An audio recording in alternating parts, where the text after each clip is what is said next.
कश्चित् तुलसी कल्याणी श्री गोविंद चरण कमल प्रिय सहस्राली तुलय विप्रद्रष्टस्तेति प्रयोज्यता। तुलसी देवी হচ্ছেন কল্যাণী আর তিনি শ্রী গোবিন্দের চরণ কমলের প্রেয়সী। কল্যাণী কেন বলা হয়েছে? কারণ জীব মাত্রের কল্যাণ করার সামর্থ্য যদি কারোর মধ্যে থাকে তা কেবলমাত্র তুলসী দেবীর মধ্যে আছে। আপনারা সোনা করুন, রূপ করুন, হিরে করুন, কল্যাণের কোনো সম্ভাবনা নেই, কিন্তু গ্যারেন্টি আছে। তুলসীর একটি দানাও যদি কণ্ঠে থাকে আর যদি দেহ থেকে আপনার প্রাণ চলে যায় তাহলে গ্যারেন্টি সহকারে আপনারা কখনো নরকে যাবেন না, অবশ্যই ভগবানের পরম ধাম প্রাপ্ত হবেন। তুলসী দেবীকে তাই কল্যাণী বলা হয়েছে। আরো কি বলা হয়েছে জানেন? স্কন্দ পুরাণে বর্ণিত হয়েছে, স্নানকালে তুলস্যাঙ্গে দৃশ্যতে তুলসী শুভা সর্বতীর্থেষু স্নাতং ভগন্তেন সংশয়ঃ। স্নানকালে তুলস্যাঙ্গে দৃশ্যতে তুলসী শুভা সর্বতীর্থেষু স্নাতং ভগন্তে ন সংশয়ঃ। অর্থাৎ স্নানের সময় কারো কণ্ঠে যদি তুলসীর একটি দানা থাকে, তুলসীর একটি দানাও যদি কারো কণ্ঠে থাকে তাহলে সর্বতীর্থেষু স্নাতং ভগন্তে ন সংশয়ঃ, মানে নিঃসন্দেহে সেই ব্যক্তি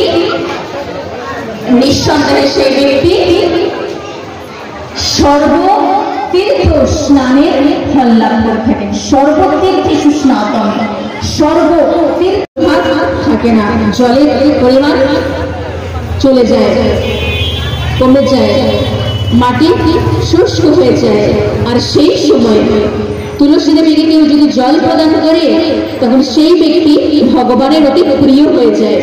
বলা হয় যে তুলসী দেবীকে দর্শন করলে সমস্ত পাপ দূর হয়ে যায়, তুলসী দেবীকে স্পর্শ করলে সমস্ত রোগ ব্যাধি দূরে সরে যায়, তুলসী দেবীকে রোপণ করলে যম ভয় দূর হয়, তুলসী দেবীকে জল প্রদান করে রোপণ করে জল প্রদান করলে যম ভয় দূর হয়, তুলসী দেবীকে কেউ যদি পূজা করে, জল প্রদান করে যদি পূজা করে তাহলে কৃষ্ণ ভক্তি লাভ হবে।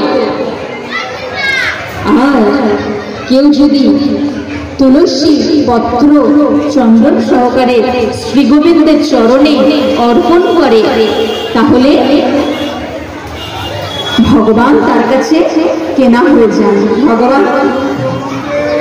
ভগবান তার কাছে বাধা পড়ে যান, ভগবান তার হয়ে যান, ভগবান তার হয়ে যান, সেই ভক্তের হয়ে যান।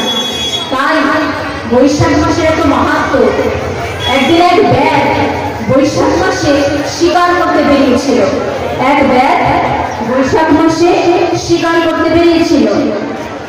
তো সে শিকার সেদিকে পায়নি, কাউকে দেখতে পায়নি, কোনো পশু পাখিকে দেখতে পায়নি। তো হঠাৎ দেখতে পেয়েছে একটা গাছের ডালে এক পাখি বসে আছে, এক গাছের ডালে একটা পাখি বসে আছে।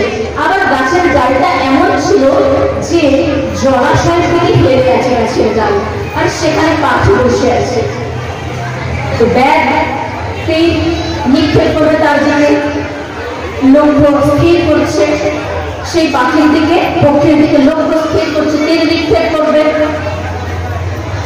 তো ঠিক লক্ষ্য স্থির করে তীরও ছেড়ে দিয়েছে, নিক্ষেপ করেছে, আর খুব সজোরে তীর নিক্ষেপ করেছে।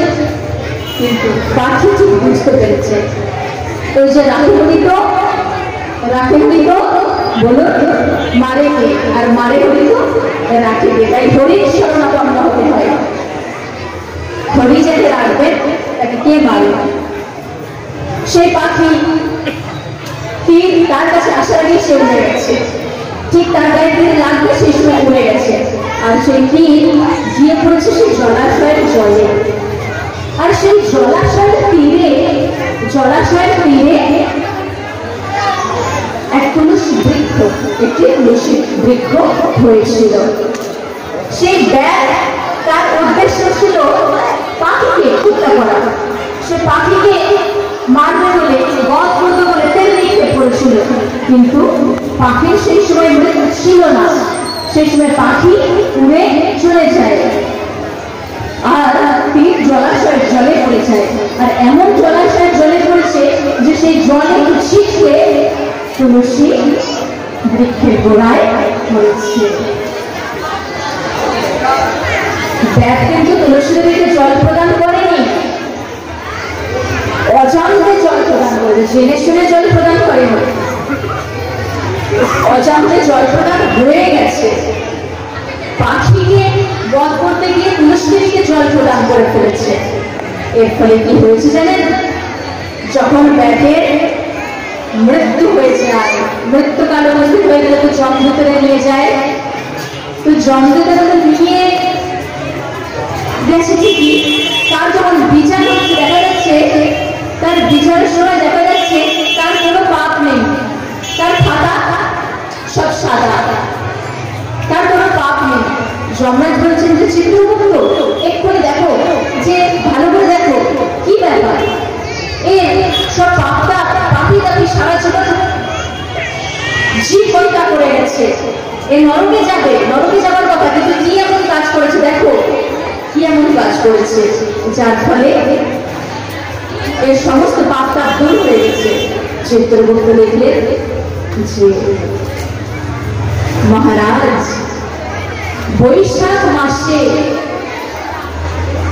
এই ব্যক্তি তুলসী দেবীকে জল প্রদান করেছে অজান্তে, তাই এর সমস্ত পাপটা দূর হয়ে গেছে। তাই সেই ব্যাগ যদি অজান্তে জল প্রদান করে ফেলে, তাই সে হয়ে গেছে জল প্রদান অজান্তে, অজান্তে জল প্রদান হয়ে যাওয়াতে যদি তার সমস্ত পাপটা দূর হয়ে যায়, ভগবানের কৃপা লাভ করে, তাহলে আমরা যদি জেনে শুনে বৈশাখ মাসে যে কৃষ্ণ ভক্তি লাভের জন্য যদি যে তুলসী কৃষ্ণ প্রেয়সী আর কি কৃষ্ণ ভক্তি প্রদে দেবী সত্যবতী নমো নমঃ, যে তুলসী দেবী কৃষ্ণ ভক্তি প্রদান করে থাকেন, কৃষ্ণ ভক্তি লাভের জন্য জল প্রদান করে থাকি, তাহলে ভাবুন ভগবানের কৃপা কতটা আমরা লাভ করে থাকবো। তাই এই জল প্রদানের মন্ত্র কি? গোবিন্দ বল্লভা দেবী ভক্ত চৈতন্য কারিণী স্নাপয়ামি জগদ্ধাত্রীম কৃষ্ণ ভক্তি প্রদায়িনী। গোবিন্দ বল্লভা দেবী ভক্ত চৈতন্য কারিণী স্নাপয়ামি জগদ্ধাত্রীম কৃষ্ণ ভক্তি প্রদায়িনী। অর্থাৎ গোবিন্দ বল্লভা দেবী, সেই জন্য আমাদের তো শেষ কথা, তো আমরা এখন কোথায় আছি? বৃন্দাবনে আছি। তো শ্রী গোবিন্দ এই মন্ত্র উচ্চারণ করে তুলসী দেবীকে জল প্রদান করবেন, আর তুলসী দেবীর কৃপা লাভ করলে কৃষ্ণ ভক্তি লাভ হবে। আর বৈশাখ মাসে তুলসী দেবীকে জল প্রদান করলে ভগবানের কৃপা অতিশয় লাভ হবে। আমরা কোথায় যেতে পারবো?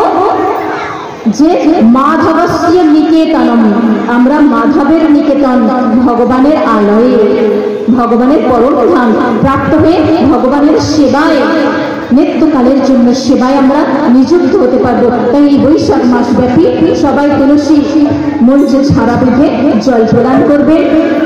শ্রী শালগ্রামকে জল প্রদান করার সুযোগ থাকলে জল প্রদান করা উচিত।